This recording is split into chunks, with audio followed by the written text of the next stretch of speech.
it, so he sent this, and it's quite long, and so I'm going to paraphrase. Carolyn Cassidy has just left us to join Neil and Jack on that great road trip in the sky. Her son John, the light of her life, was there by her side till the end.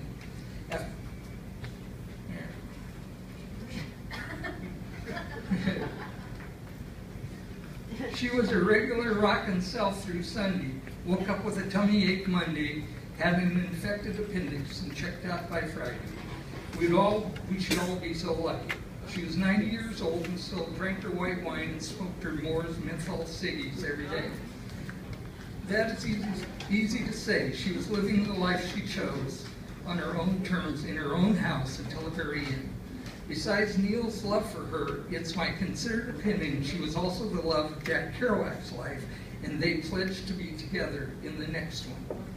So there's that.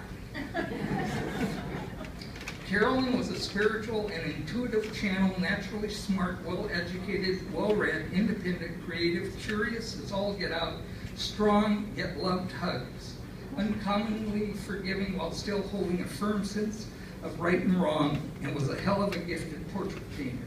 She sold hundreds of them. And they're upstairs, you can see how. She grew up in a library of a house with a biochemist father and an English teacher mother, and intellectual discourse and reading were the orders of the day. Said she went to Bennington and all. Carolyn was the first of the then unnamed generation of Beats to move to San Francisco, and she was the reason that Neil went there, which is why Jack went there, and so tumbled the dominoes of history. I used to phone her at her cottage home in the forest around Windsor Castle every day, every few months to chat. A little over a year ago, she told me she didn't expect to be here next year. Since none of her 3 kids could get over there at this point, and I was freed up for some time with my mom, who had just passed, I went and lived with her for 3 months, and boy did we have time.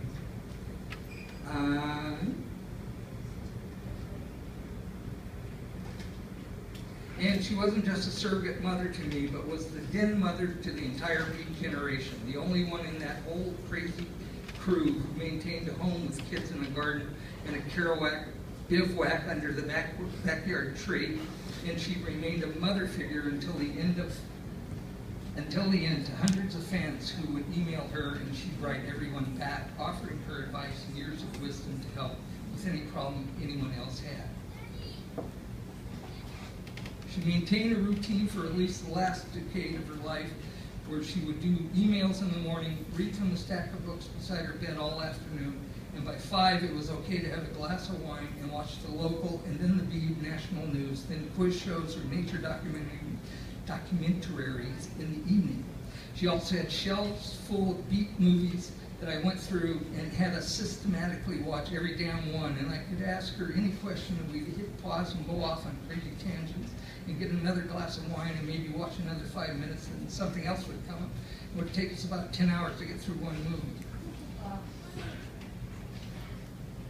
She'd always say to whoever was talking in a documentary, "That isn't how it was," and be correcting the history as it was being presented. And the funniest time was when she was yelling at the screen, "That's completely wrong. You don't know what you're talking about." And it was her being interviewed. She is survived by her beloved son, John Allen Cassidy, named for Kerouac, Ginsberg, and Neil, but she called him Johnny, as well as by her daughter, Jamie, Jack like me, Bess, Cassidy Ratto, and her firstborn, Kathy Sylvia, as well as her grandchildren, Jamie, Becky, and Bill, and her great-grandchildren, John, Ellie, David, Bradley, Elizabeth, Cody, and now Carrie, who wasn't... Carly, sorry. Who wasn't around when this was written, I guess. How old is Carly now? 3 months. Carolyn rocked, but she also held down the beat so others could solo.